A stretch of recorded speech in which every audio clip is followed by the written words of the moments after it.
মুসিবতে জ্বলি পুড়ে পুড়ে, তখন তোমার শৈশব কৈশোর জোড়াই সান্ত্বনা।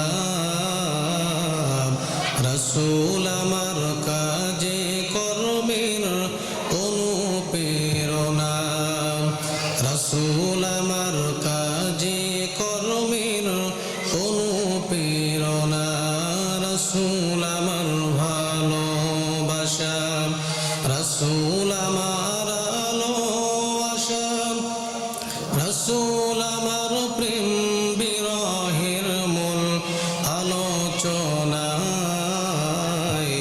রাসূল আমার কাজে কর্মের অনুপ্রেরণা। পৃথিবীতে অসংখ্য নবী রাসূল পয়গম্বররা এসেছেন, আল্লাহ রাব্বুল আলামিন তাদেরকে পাঠিয়েছিলেন দুনিয়ার বুকে। কোন নবী কোন সময় কোন দোয়াটা করেছিলেন আল্লাহ রাব্বুল আলামিন কুরআনুল কারীমের মধ্যে তা কোট করে দিলেন। এই জন্য বান্দা বান্দি বিপদে পড়েছো, বান্দা বান্দি অভাব অনটনের মধ্যে পড়েছো, আমি আল্লাহ রাব্বুল আলামিনের কাছে তোমরা তওবা করো, ইস্তিগফার করো।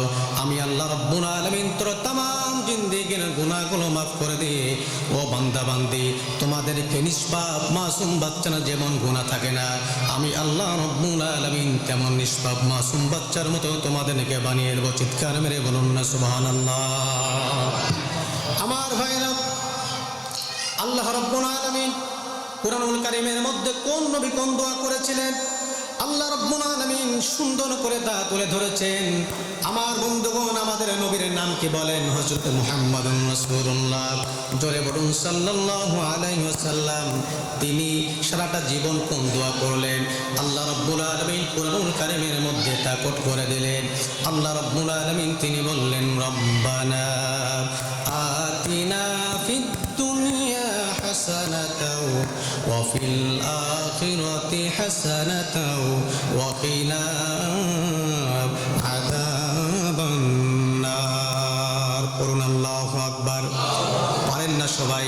সবাই পড়েন, রব্বানা আতিনা ফিদ দুনিয়া হাসানাতাও ওয়া ফিল আখিরাতি হাসানাতাও ওয়া কিনা আযাবান নার। ওগো আমার মালিক, ওগো আল্লাহ তাআলা, তুমি আমাকে দুনিয়ার কল্যাণ দান করো, আখিরাতের কল্যাণ দান করো। আমাদের নবী বিশ্ব নবী তারা সারাটা জীবন এই দোয়া করেছেন। আমার বন্ধুগণ, আমাদের আদি পিতার নাম কি বলেন তো দেখি? সবাই বলেন, আমাদের আদি পিতার নাম কি? তিনি সারাটা জীবন কোন দোয়া পড়লেন আল্লাহ রাব্বুল আলামিন কুরআনুল কারীমের মধ্যে তা কোট করে দিলেন। হযরত আদম আলাইহিস সালাতু ওয়াস সালাম পৃথিবীর জমিনে আসার পর থেকে মৃত্যুর আগ পর্যন্ত তিনি একটাই দোয়া পড়লেন। সেই দোয়াটা হলো, রব্বানা যালামনা আনফুসানা ওয়া ইল্লাম তাগফির লানা ওয়া তারহামনা লানাকুনান্না মিনাল খাসিরিন। পড়ুন আল্লাহু আকবার। এই দোয়া জানেন না কারা কারা? হাত তোলেন তো দেখি। সবাই জানেন? আওয়াজ দিয়ে পড়েন, রব্বানা যালামনা আনফুসানা ওয়া ইল্লাম তাগফির লানা ওয়া তারহামনা লানাকুনান্না মিনাল খাসিরিন। ওগো আমার রব, ওগো আমার মালিক, ওগো আমার আল্লাহ, নিজের নফসের উপর জুলুম করেছি, অন্যায় করেছি, অত্যাচার করেছি, তুমি আল্লাহ ক্ষমা করে দাও।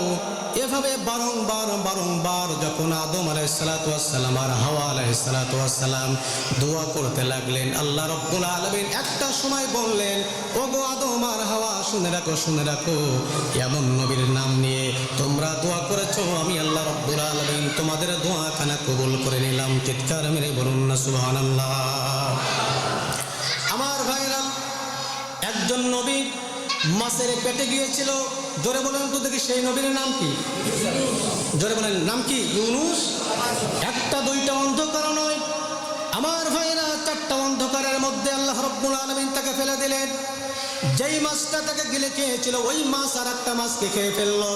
এভাবে করে চারটা অন্ধকারের মধ্যে যখন পড়ে গেলেন, ইউনূস আলাইহিস সালাতু ওয়াস সালাম ওই যে মাছের পেট থেকে তিনি যতদিন পর্যন্ত ভেসেছিলেন একটাই দোয়া পড়লেন, দোয়াটা হলো লা ইলাহা ইল্লা আনতা সুবহানাকা ইন্নী কুনতু মিনাজ জালিমিন। বলুন আল্লাহু আকবার। আমার ভাইরা, এভাবে করে বিপদে পড়বেন, মুসিবতে পড়বেন, বালা মুসিবত যখন গ্রাস করে ফেলবেন, আমার বন্ধুগণ কোনো দিকে তাকানোর দরকার নাই, সোজা মসজিদে চলে আসবেন, 2 রাকাত 6 রাকাত 8 রাকাত নামাজ পড়বেন। আমার বন্ধুগণ নামাজ পড়ে যদি আল্লাহ রাব্বুল আলামিনের কাছে এই দোয়াটা কোট করে নিয়ে যান আর করতে পারেন বান্দা বান্দি, আল্লাহ রাব্বুল আলামিন আপনার সমস্ত চাওয়াগুলো পূরণ করে দেবে। চিৎকার মেরে বলুন আলহামদুলিল্লাহ। আমার ভাইয়েরা, আমাদের জাতির পিতার নাম কি বলেন তো দেখি? মুসলমানদের জাতির পিতার নাম কি? হযরত ইব্রাহিম আলাইহিস সালাতু ওয়াস সালাম। তিনি সারাটা জীবন কোন দোয়া করলেন? আল্লাহ রাব্বুল আলামিন কুরআনুল কারীমের মধ্যে কোট করে দিলেন।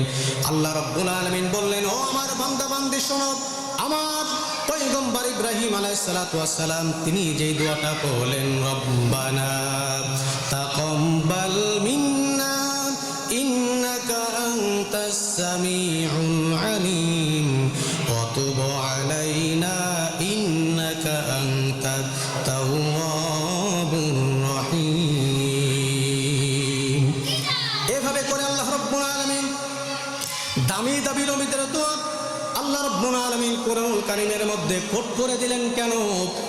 ও আমার বান্দা বান্দি, কেন কোট করে দিলাম? শোনো, তোমরা যখন বিপদে পড়বে, তোমরা যখন বালা মুসিবত পড়বে, এই সমস্ত নবীদের দোয়াটা কোট করে নিয়ে যাও, নবীদের দোয়াটা তোমরা পড়ো, আমি আল্লাহ রাব্বুল আলামিন তোমার জীবনের সমস্ত গুনাহগুলো মাফ করে দেব। শুধু তাই নয়, তোমাদের বৈধ চাওয়াগুলো আমি আল্লাহ রাব্বুল আলামিন মুহূর্তের মধ্যেই তোমাদেরকে দান করে দেব। বলুন সুবহানাল্লাহ।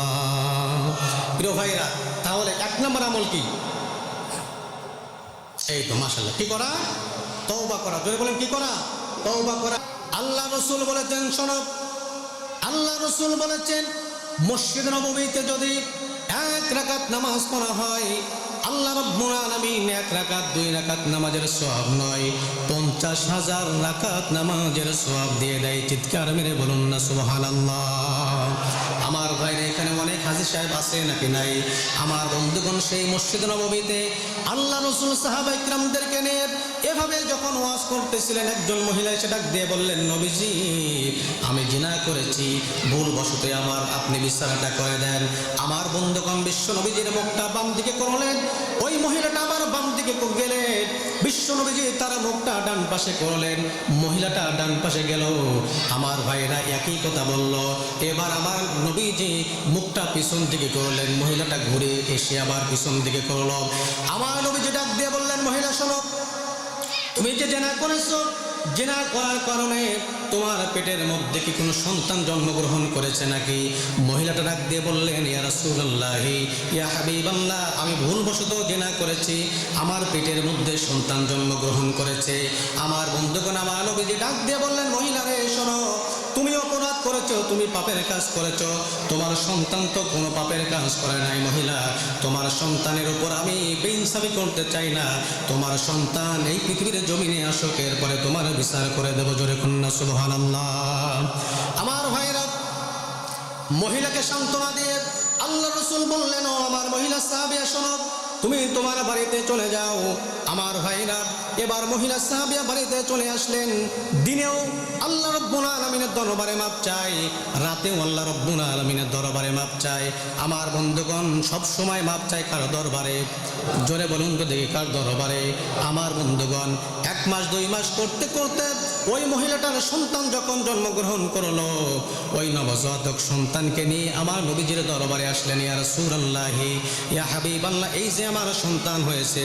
আমার নবীজি ডাক দিয়ে বললেন, মহিলারা শোনো, তোমার সন্তানের হক হলো তোমার বুকের দুধ 2 থেকে 2.5 বছর পান করা। সুতরাং তোমার সন্তানের হক আমি মারতে পারি না। তোমার সন্তান যখন খাদ্য খাওয়া শিখবে, তখন আমার দরবারে আসবে।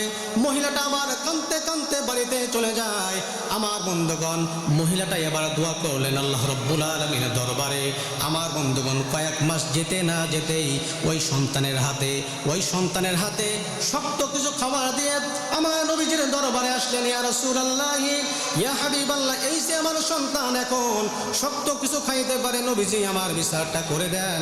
আমার নবীজি ডাক দিয়ে বললেন, ও আমার সাহাবীরা শোনো, এই মহিলাটাকে পর্দার ভিতরে দিয়ে তার বুক পর্যন্ত মাটির মধ্যে গেড়ে দাও, বালুর মধ্যে গেড়ে দাও, চতুর্দিক থেকে পাথর মেরে তাকে হত্যা করে দাও। আমার বন্ধুগণ, সাহাবায়ে কিরামরা এবার মহিলাটাকে নিয়ে বুক পর্যন্ত গেড়ে দিলেন।